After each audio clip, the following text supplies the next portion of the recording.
going, Josh? Pretty good. How are you doing? I'm okay. How is the place you're at and your time there? It's all right. Chilling. Alright. Yeah, totally chilling. Completely chilling. Don't let anyone tell you I'm hanging on by a thread. I All would right, should we never. clap it in? Okay. Oh, woo, woo, What's up, guys? It's On Fire Tonight with Josh and Tressa. We are here today to talk about Friday the 13th, the series, Season 1, Episode 1. This is your one and only warning. We are about to have a very spoilerific conversation. So if you haven't seen it already, pause this, watch that, come back. You're back. Welcome back. Man, if you haven't seen it, how old is this freaking show? Am I right? This show first aired in 1987. I was in 7th grade. I, too, was in 7th grade, and Uh-huh. I loved this show. Me too! I And can't... watching this show, Mhm. now, Uh-huh. I think I still love it.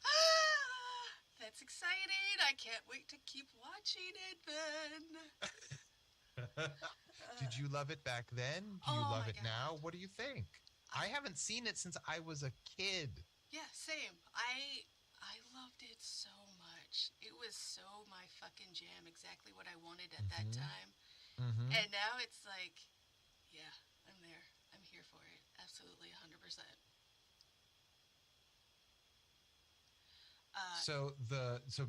This is the pilot episode. We get introduced to the concept of the show and our major characters. Mm-hmm. We've got Ryan and Mickey, who are cousins that inherited a store of cursed antiques from an uncle they never knew named Louis Vendredi. And he didn't exactly leave it to them. It was like it went through probate and they won it by default. So Right, because... that's an interesting factoid, because like in my memory I didn't remember that fact, and I was like, he left them a curse. Right. No, why would we as children remember anything about probate or anything? Totally, of course. But also, the meeting of Mickey and Ryan was kind of yucky. Because he was like, oh, I thought it said Michael. This makes things way different. Why? Ew, that's your cousin. Stop it. Is it because you're Canadian? Is that why? The show was filmed in Canada, although it's not clear that they are supposed to be Canadian themselves. Yeah, but they reek of it. I believe the actor playing Ryan is in fact American. I know, but Midwestern, and it's hard to tell sometimes. Yeah, it's very similar. Just as gross. We gotta talk about... Mickey is played by Roby, who, like, my 12-year-old self was totally crushing on. I mean, yeah, 100%. And also Ryan, I thought, was like a great example of like, that's a cool, easygoing dude that I should like try to be like. Oh my God, it all circles back to Bill Murray. Hey, not really, but hey, we need to talk about what happens at the top of this show, in the middle of this show, and at the end of the show, because it's all straight up goddamn bananas, and I love it. Yeah. Yes. There are so many touchstones for other things that came after this. Yes. It's clearly building on a tradition of sort of indie low budge B movies in like the most loving way. Yes, I agree. And I am so excited about it. It's so fun and also dumb as hell. Yeah, my fucking jam. Hey, okay, sorry. By the way, the third big cast member is the character Jack Marshak, who is Lewis's old antiques dealer or something. I'm not really sure. He shows up literally in a hooded cowl. He's like all he broke in at night. Yeah, he's Obi-Wan. And he's even tries to do like a Jedi mind trick. He's like, I'm this guy. And they're like, who the fuck are you? I don't know that. What? Dude. They At the beginning of this episode, it starts off with Lewis, Uncle Lou, and he's just like, oh no, I'm angry or upset about something, and I'm going to mumble to myself for a good hour or so. And then some people walk in, and they're like, hey, it's raining outside. Can we, like, hang out? And he's like, what? No! What are you... They're like, the sign said open. And he's like, all right. And then they try and buy this doll for their little kid, and he's like, that's not for sale! Nothing is for sale here! Yeah, this is the most fucked up antique store. I mean, to be fair, I have been to stores like that in real life where, like, the store owner, it's like maybe a record store that, like, the guy only wants to sell you what the music that he likes and he doesn't want to sell anything else or something like that. Have you ever been in a store like that? No, I have not. I mean, not on this level where it's like, don't touch anything. Nothing is for sale. Get out of here. I mean, I get it. The curse has unlocked the door to let them in and maybe flipped over the closed sign so it says open. I get it. Yeah. It's out of his control. Still hilarious reaction that I love very much. Big time. Because this little girl's like, look at Played that. by Sarah Polley. Played by Academy Award winner Sarah Polley. I was trying to figure out who that was, and holy That's fuck. Sarah fucking Polley. Holy shit. I was like, damn, this little girl, she's my favorite thing that ever happened. She is so great. Yeah, having her in the very first episode is a great get. Yeah. I am stunned. I'm speechless. I had no idea. I tried so hard to find that information by looking at the credits, and that's it. Right at the top of the episode, it says, and Sarah Polley as Mary. Okay, I didn't look that hard. I lied. I totally did not look that hard. And I was like, is it going to be that Sarah Polley? And sure enough. Yeah. I mean, you guys, if that doesn't tell you where this is headed, I don't know what does. So, I don't know what year Child's Play came out, but it was definitely after this, and this is exactly Child's Play. Yeah, it is. It's like a cursed doll that does evil shit, and the child, in this case, is at the very least on board for the murders. Bro, on board? She's like... If not actively helping make it happen. Aiming that shit so it happens. Aiming the doll. How does that work? Yeah, she has a stepmother that she hates. Yeah, because stepmoms, you know. Yeah. And so that's the first one to go. Nope, it's not. It's the two weird you're right. guys. You're right. Oh my god, you're fucking right. In the alley, fixing a car in the rain. It's like, hey, little girl, what are you doing? What is this scene even? Like, I love it so much. Hey, you know what? I don't know what I'm doing here, but here's a doll that's going to murder you by scratching your throat. You're dead. Don't fuck with little girls, dude. That's not.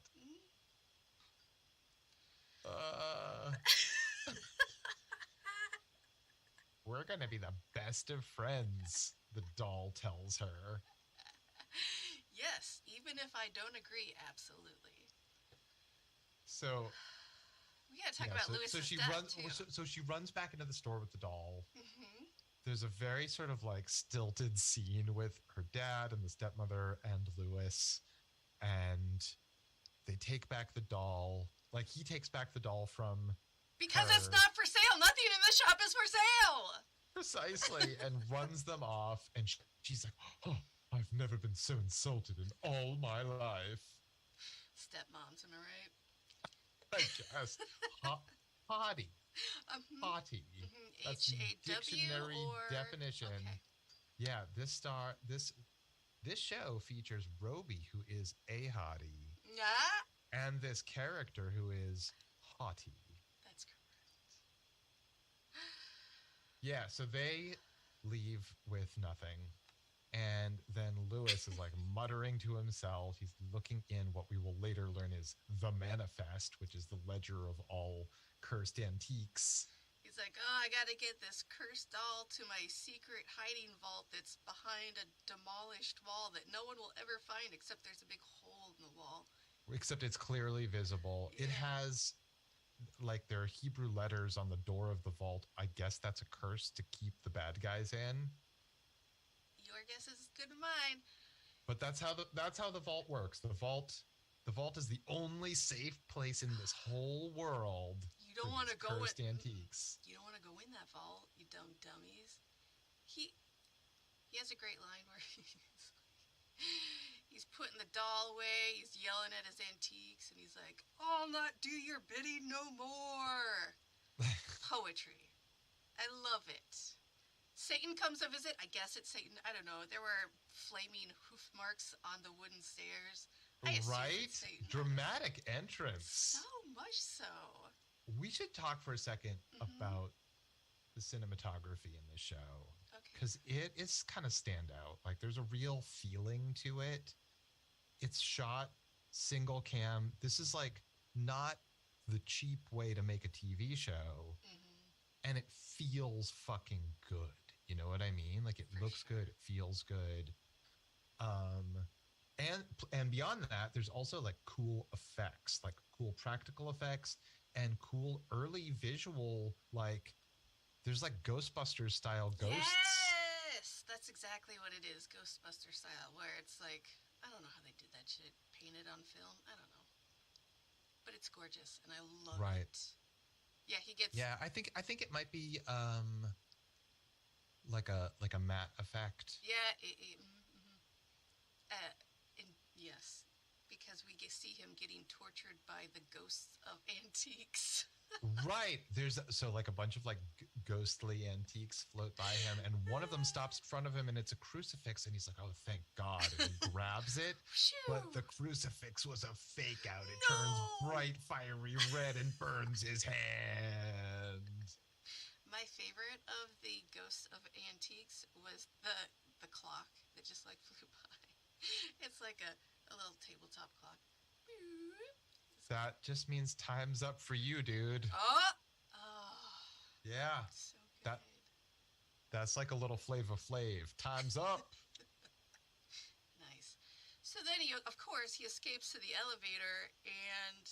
Right. There's a gigantic cargo elevator that apparently has the world's longest elevator shaft. To hell. And like, he has just a little antique storefront. It's unclear why there would be this elevator in this building. I don't need an explanation. I just love it. Same, 100%. Something gets burnt into the floor, more like, I don't know. There's like some sort of symbol. Yeah, talisman, I don't know. But then all of a sudden there's no floor and he falls to hell, I guess. I don't know. He's just gone. I mean, yeah, the elevator shaft's on fire and he's screaming, and it lasts just the right amount of time. It does. I mean, as far as anyone's concerned, he's just missing. I don't know why they had to say he was dead all of a sudden. There should be like a search for him for years before they announce that he's dead. I know, it should be like 140 years later, and the only known living relatives have to track down these long lost antiques. Now they're really, really antiques. Well, they didn't do that. It's just 6 months later. I guess probate happens very quickly in what might or might not be Canada. We meet Mickey and her dirtbag attorney fiance. Yeah, he is the perfect man for the greedy 80s. Oh my God. He's a dickhead lawyer who's like, I will be announcing our engagement and it would behoove you to be there. Ugh. Hey, if you guys want to know what the 80s were like, just look at that guy. Right? Uh-huh. Like, did you plan on announcing it even if I'm not there? Yeah, it kind of sounded like he was. Yeah. And why? What do you mean it would behoove me? Like, is there some penalty if I'm not there? right? Mm-hmm. What the fuck are we talking about, and why are we engaged? She even tries to be like fun and flirty and do a really over the top English accent. And he's like, "We're not playing these games right now. This is a serious talk about my work's barbecue."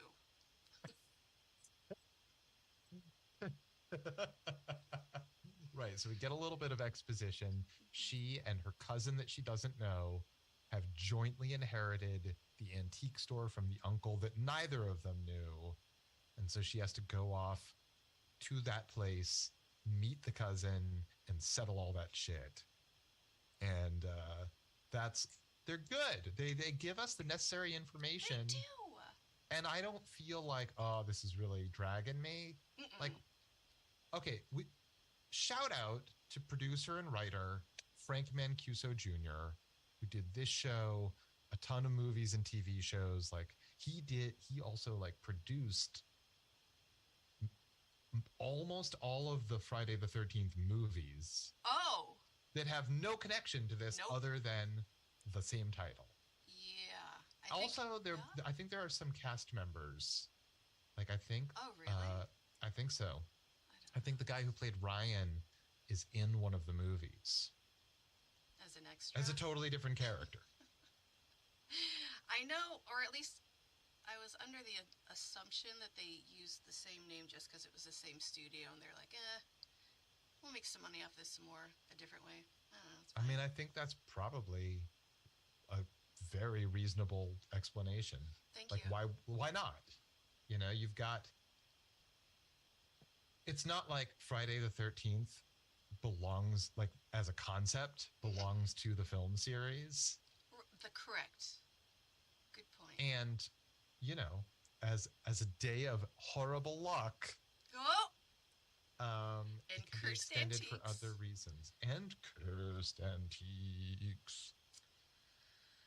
All right, so we get Mickey and Ryan meeting. Yeah, he's got like a crazy old like devil mask on from behind the counter at the store. Yeah. All the power's off. He scares her. There's a great like fake scare sort of thing. I mean, And she breaks something over his head. priceless, I'm sure. A priceless antique. Yeah. Gone. Uh-huh. A cursed antique. The cursed antiques cannot be destroyed, we later learn in the episode. Oh, I don't even remember that. But It's like they give us a whole bunch of information at the very end also, just like, you're going to need to know this, this, and this, and this. Don't forget. The vault is important, and you can't destroy these things. Oh, fuck. So, Got it. So those are the rules. Great. So we have the rules. it has been set up. We know where to go from here. Mickey's like, I want to go explore, which fair. If I were to inherit an antique store, I don't care about the value of anything. I just want to look at shit and like explore. He's like, I'm going to go in the basement, check out this car I found. It's an old Mercedes limo. And she's like, okay, I'll play along and get in the back seat, and gets terrified of a cat. Yeah, there are a lot of jump scares. It's weird because Mickey is sort of supposed to be like a no-nonsense tomboy-ish character, but also jumps and gets scared all the time. She's still a girl.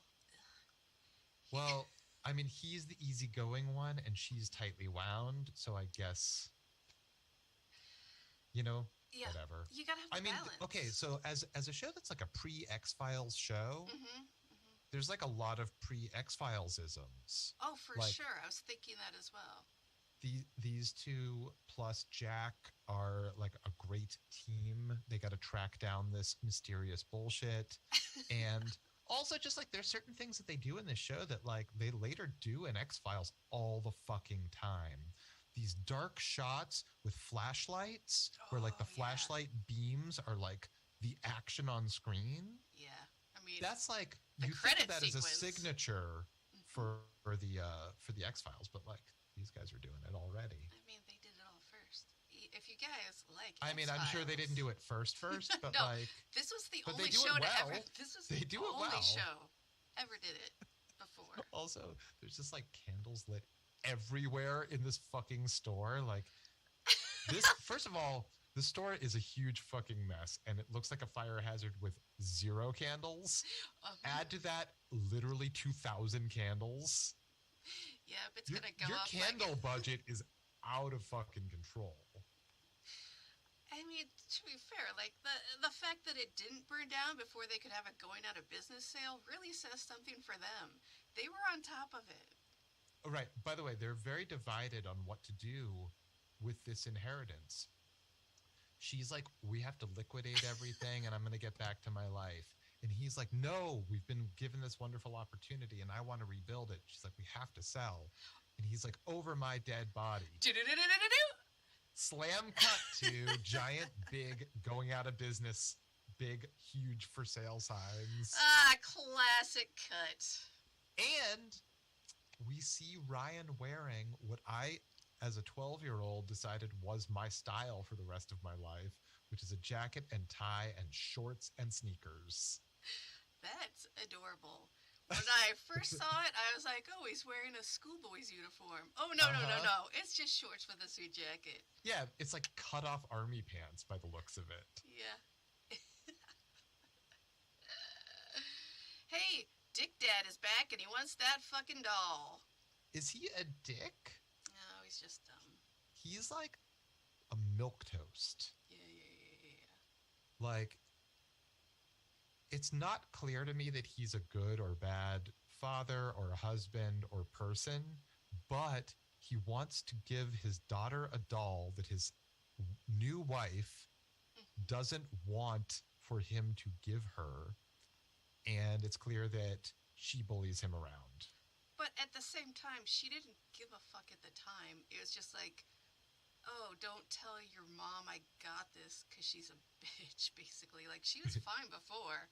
Now Right. she's like, I just don't want her to be happy. Can we just make this kid unhappy forever? Yeah. She's the But then also we get a little bit more out of that character. That character's like, if she gets things without earning them, then she won't appreciate them. And even though we've already been set up not to like her, like, there is a rationale that she wants this kid to like. And then we also see this kid like basically try to murder like everyone in the show. So maybe this mean stepmom was really onto something, trying to like raise the kid right. She knew something nobody else did.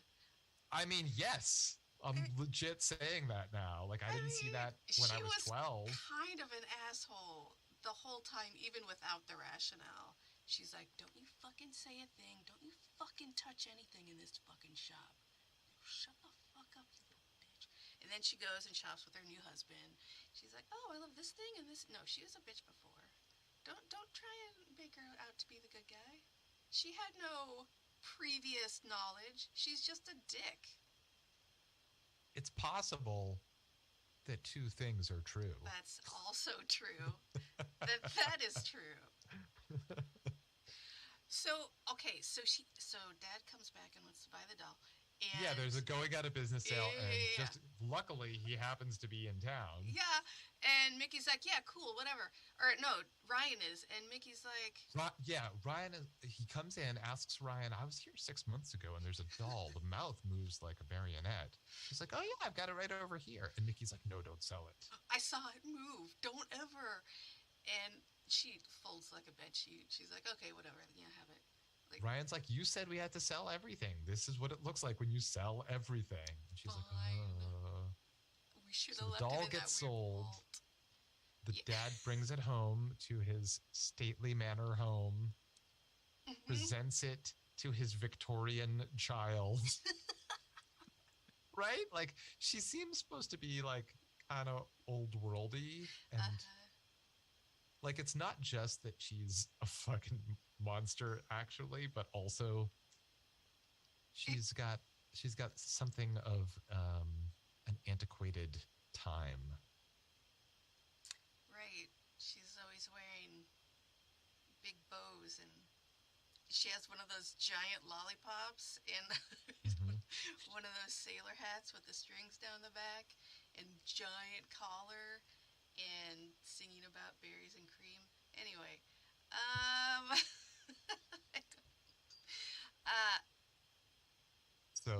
So that night, Obi-Wan Kenobi visits. fucking ridiculous. Like a straight up druid costume. Yes. Yeah, a brown Hundreds felt. of years before the dawn of history, a strange race of people broke into antique stores. That was a full-on B&E, dude. You can't just break into an antique store in your druid robe. So yeah, so Ryan and Mickey, I guess, are sleeping at the place. Do they just live in the store? I don't know. Like, they were just like, hey, what's going on? Right, they come down having been perhaps awoken. I don't know. Doesn't matter. So this guy like pulls back his cowl. It's Obi-Wan, aka Jack Marshak. He was schoolboy friends with Louis Vendredi. He taught him his first magic and read him his first tarot. He talks a lot about deucins, and I've never heard that word in my fucking life. Yeah, he's dropping deucins into the conversation left and right. And Ryan's like, oh, yeah. He's like, oh, devil worship. Very good. How did you know that? Comic books. And then he goes on to explain that it's like from the Gauls. Okay. So it's so great. So we've got a guy, Jack, who's like a fucking wizard dude. Yeah, uh-huh. Yeah. And we've got a young man who's got lots of relevant knowledge that he got from comic books. And we've also got Mickey. Yep. And she has a fiance. I'm sorry, she has a fiance, and he's a dick. That's her thing. Right, because it's Canada where they speak en français.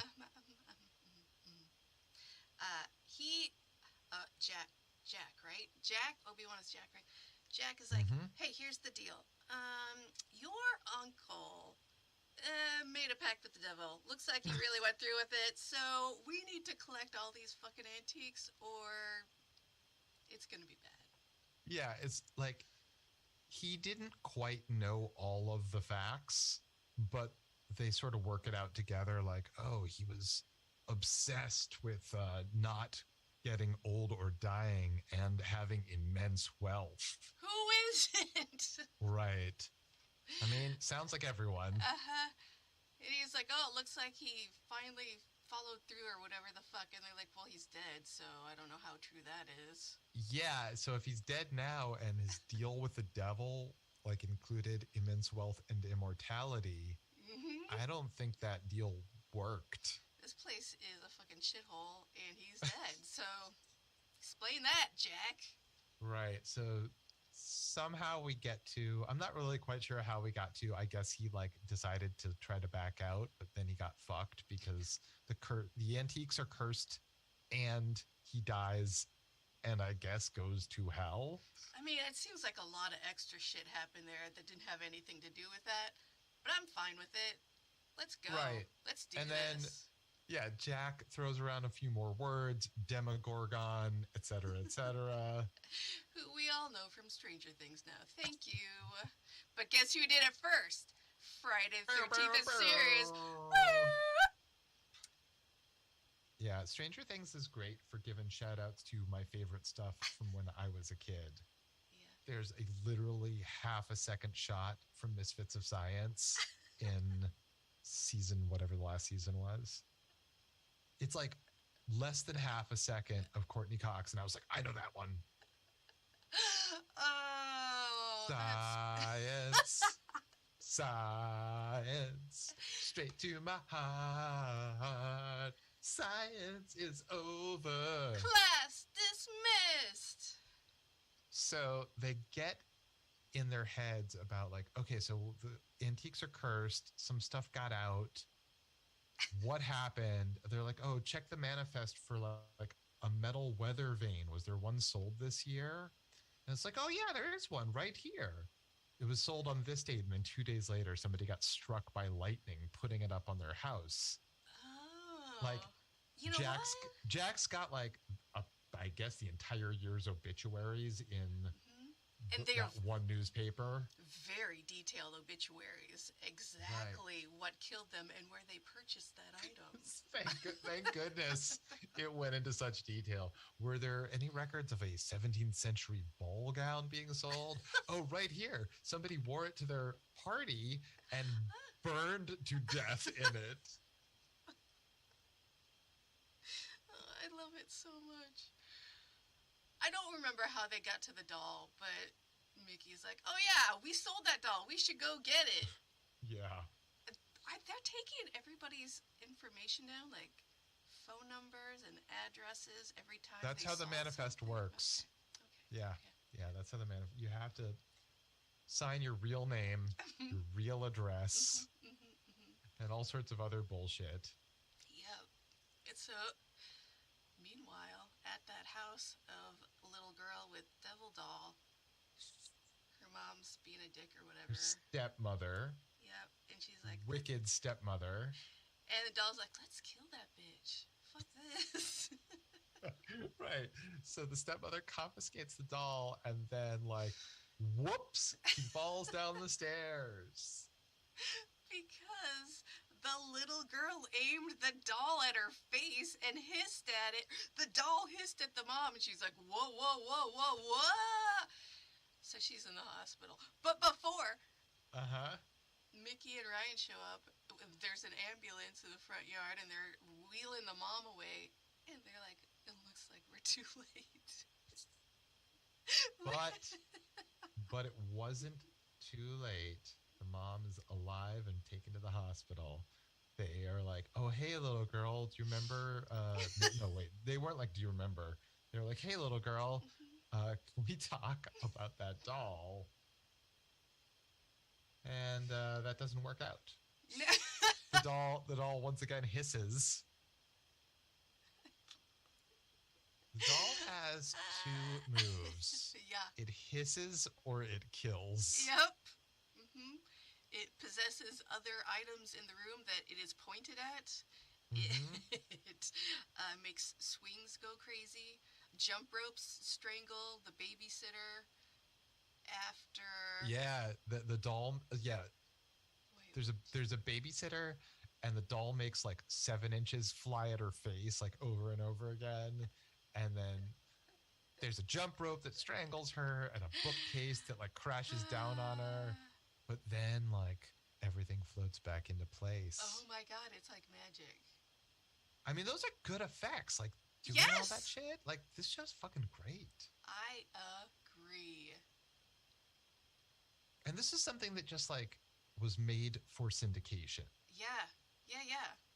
And you know what? Anyone putting that much effort into a syndicated show has got to be applauded, because they didn't. Yeah. Before it was just fucking like, cared. Yes, I'm all for it. Yeah. So. Okay. Yeah. Meanwhile, Mickey and Ryan are like, the stepmother wakes up at the hospital and is like, "Where's Mary? Where's Mary?" And the dad is like, "Oh, she's fine. Don't worry. I'll go get you something to drink." And runs past the little girl holding the doll, gets up, and she puts the doll on the stepmother's face, and it literally just sucks the life out of her. Yeah, the shot is of the mom holding the doll up to her face. Which is just fun, right? That's so fucking fun. I love it. So obviously, this girl needs a babysitter while dad is at the hospital or planning the mom's funeral, because she's obviously dead. Because she's lost 2 mothers. Oh no. As soon as you see this neighbor lady, you're like, oh, she's gonna die, because that's what neighbor ladies do. She is a red shirt. Yep. She showed up to die. Death by 45 and jump rope and shelving unit. And then Mickey and Ryan show up, and they're like, hey, little kid, let's hang out. Can I see that doll or whatever? And Mickey gets terrorized by swings. And there's like, it's great. It's daylight on the playground, and these swings are coming for her. Love it. They go on the merry-go-round thingy on the playground. The kind where like you have to push it yourself and like it goes Uh-huh. way too fast and you're like, oh my God, I'm just on this creaky metal thing I'm gonna and die. centrifugal force is gonna throw me like into a tree Yeah, and or into that's a what rock. happens. Yeah, my temple is gonna land on a rock, and I'm gonna sitcom die.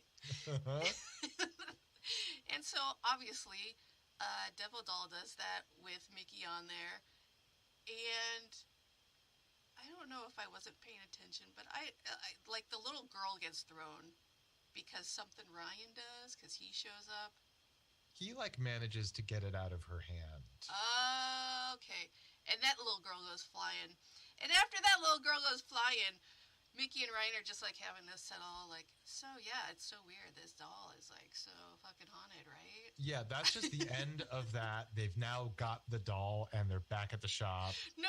But before that, this girl just went flying off this thing, and they're like, anyway, so We should there's probably just leave here. there's a okay. Let's go talk about it at the antique shop. You think Mary will be okay? With a shrink in about 20 years. Fuck that little girl. Oh God. We see just Mickey's side of a phone conversation with her fiance where she doesn't explain but says she's going to have to stay longer because her Uncle Lewis left everything in such in such a bad state of affairs. That's right. They have to have this conversation about how they have to get every single antique back. And the And one put it in the vault for safekeeping. yes. That's And, the only place. yep. The thing that stood out for me in that very Uh-huh. specific sentence was, we're gonna have to get every stick of furniture back. Now, is stick a unit of measurement for furniture? Because I don't recall ever hearing that before. I mean, that's a fun turn of phrase. Why not? Okay, it's fun. I agree. A stick of furniture. I mean, I don't know. Like maybe it's possible because this has got like the real flavor of like old EC comics. You know what I mean? Like maybe that's the kind of dialogue that might have been in those comics. Absolutely. I'm still gonna call it out though. Mm-hmm. So yeah, that is the show. We have learned everything about this antique shop and Uncle Lewis and Obi-Wan Kenobi and Ryan and AKA Mickey. Jack Marshak. Yeah, I love it so much. Yeah. Yeah, that's the pilot episode. And guys, that's all the time we have for Oh my this God. episode. Thanks for joining us. We've been on fire tonight with Josh and Tressa. We'll see you next